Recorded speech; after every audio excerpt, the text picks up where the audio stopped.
Party మీద బురద చల్లాలని ఈ కూటమి ప్రభుత్వం పెద్దలు ఒక రచన చేసుకొని దాన్ని స్క్రిప్ట్గా పత్రికలలో రాయించడము, దాన్ని ఇక్కడ ఉన్నటువంటి అధికారుల మీద ఒత్తిడి తెచ్చించి వైఎస్ఆర్ కాంగ్రెస్ పార్టీకి సంబంధించిన నాయకుల మీద అక్రమ కేసులు బనాయించాలని చెప్పేసి చూస్తున్నారు.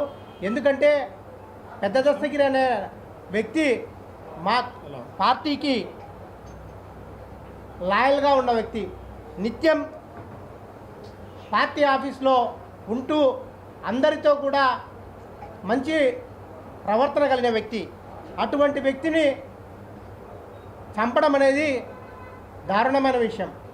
అది ఎందుకు చంపినారు ఏంటి అని మూలాల్లోంచి అధికారులు విచారణ కొనసాగించాలి తప్ప, ఏదైతే మర్డర్ జరిగినప్పుడు దాదాపుగా 50-60 మంది వాళ్ళ ఇంటి మీద దాడి చేసినారంటే దానికి సంబంధించిన వైఫల్యం ఎవరిదని చెప్పేసి మనం ఒకసారి ఆలోచించాలి.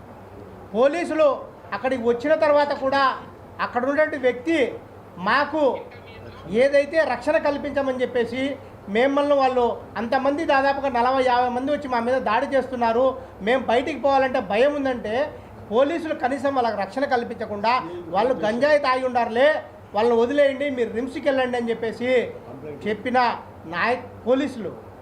అది ఎందుకంటే ఒక గంజాయి తాగిన వాళ్ళు కానీ ఒక మైకంలో ఉంటే వాళ్ళను ఎవరు కూడా కంట్రోల్ చేయలేని పరిస్థితి ఉంటుందన్నమాట.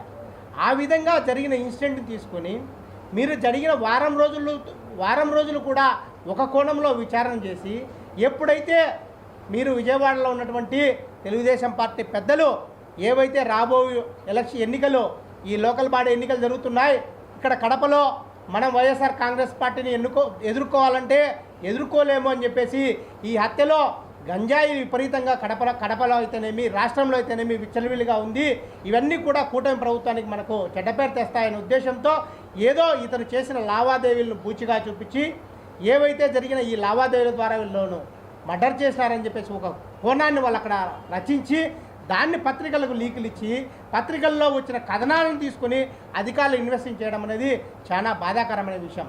ఏదైతే ముందు ఈ గంజాయి ఎక్కడి నుంచి ఎక్కడ సప్లై చేస్తున్నారు, ఆ గంజాయి సేవించిన తర్వాత వాళ్ళు ఏ విధంగా ప్రవర్తించినారు, వాళ్ళు ఏ విధంగా విచక్షణంగా మర్డర్ చేసినారని చెప్పేసి ఆ కోణంలో దర్యాప్తు చేయకుండా కేవలం ఆస్తి లావాదేవీలు ఏదో దీంట్లో వాళ్ళు చంపాల్సిన అవసరం ఉందండి. ఆస్తి లావాదేవీలు చంపాల్సిన అవసరం ఉంటే వాళ్ళ పేరుతో డాక్యుమెంట్లు ఎందుకు పెట్టాల్సిన అవసరం ఉంటుంది? అంత వాళ్ళ మధ్య గొడవలు ఉంటే కనీసం మా నాయకుల దృష్టికో మా దృష్టికో నిత్యం మేము ఆయనకు అందుబాటులో ఉంటాం, ఒక్కరోజు కూడా మా మధ్య ఆస్తి లావాదేవీలు ఉన్న విషయం కూడా ఆయన తెలపలేని విషయం. అంతేకాదు దస్తగిరికి కానీ నిత్యానందరికి కానీ ఎక్కడా కూడా లావాదేవీలు లేవని చెప్పేసి ఆయన కూడా గతంలో మాతో ఉన్నప్పుడు కూడా ఎప్పుడు కూడా చెప్పడం జరిగింది. ఆయన డాక్టర్లతో కానీ ఇంకా ఇక్కడ కడపలో ఉన్న ప్రముఖులందరితో కూడా వ్యాపారం చేసే పరిస్థితి. రేపొద్దున రాబో పరిస్థితుల్లో నిన్న వాళ్ళ మిస్సెస్ కూడా అదే చెప్పింది, ఎటువంటి లావాదేవీలు మా భర్తకు కానీ ఆయనకు కానీ ఉంది. ఇప్పుడు దొరికిన డాక్యుమెంట్లో ఒకటి ఉంటే ప్రూవ్ చేయించండి. అవన్నీ చెప్పకుండా కేవలం పత్రికలకు మీరే అధికారులు లీక్ చేయడము, ఆ పత్రికలో వచ్చిన కథనాలను బట్టి ఇన్వెస్టిగేట్ చేయడం అనేది చాలా బాధాకరమైన విషయం. ఎందుకంటే ప్రతి ఒక్కరికి కుటుంబాలు ఉంటాయి. ఒక వ్యక్తిని రాజకీయంగా ఎదుగుతున్న వ్యక్తిని వాళ్ళను అరెస్ట్ చేసి అతను వైఎస్ఆర్ కాంగ్రెస్ పార్టీకి మొత్తం మరీ దారుణంగా ఏంటంటే ఆ మంత్రులు మాట్లాడే మాటలు చూస్తే నిజంగా ఆశ్చర్యం అవుతుంది. కడపలో ఉన్న వాళ్ళకు ఈ విషయాలు తెలుస్తాయని చెప్పేసి మన తెలుగుదేశం పార్టీ నాయకులు ఎవరో తూర్పుగోదావరి వెస్ట్ గోదావరి ఉన్న నాయకులకు స్క్రిప్ట్ ఇచ్చి వాళ్ళు రాయించడము, జగన్మోహన్ రెడ్డికి దీంట్లో సంబంధం ఉందని చెప్పడము నిజంగా ఇది బాధాకరమైన విషయం అని చెప్పి మేము తెలియజేస్తున్నాం. ఇప్పుడైనా అధికారులు ఖచ్చితంగా ఎవరైతే దోషులు ఉన్నారో వాళ్ళ మీద కఠిన చర్యలు తీసుకోవాలా. ముఖ్యంగా ఈ కడప నగరంలో ఏవైతే గంజాయి విచ్చలవిడిగా జరుగుతుందో మనం చూస్తున్నాం. మన అలంకాన్పల్లి అయితేనేమి, చెన్నూరులో అయితేనేమి, అంగడి వీధులు అయితేనేమి, మన టూటౌన్ ఇక్కడంతా కూడా గంజాయి అనేది విపరీతమైపోయింది.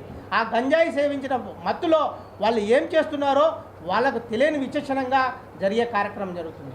మొన్న జరిగిన ఆ ఇండ్లు ఎర్రముకపల్లిలో ఇండ్లు పలగొట్టండి, దాదాపుగా 60-70 మంది పోయి, అంటే వాళ్ళందరూ కూడా గంజాయి సేవించిన తర్వాత వాళ్ళు ఏం చేస్తారో వాళ్ళకే తెలియని పరిస్థితుల్లో ప్రజలు భయభ్రాంతులై ఉండే పరిస్థితి ఉంది.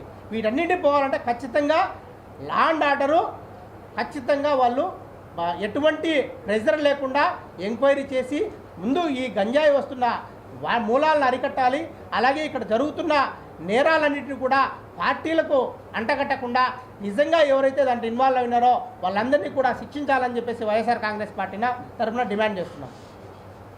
కడప వార్తను లైక్ చేయండి, సబ్స్క్రైబ్ చేయండి. ఇట్లు మీ జి రమణయ్య, ఎడిటర్, కడప వార్త.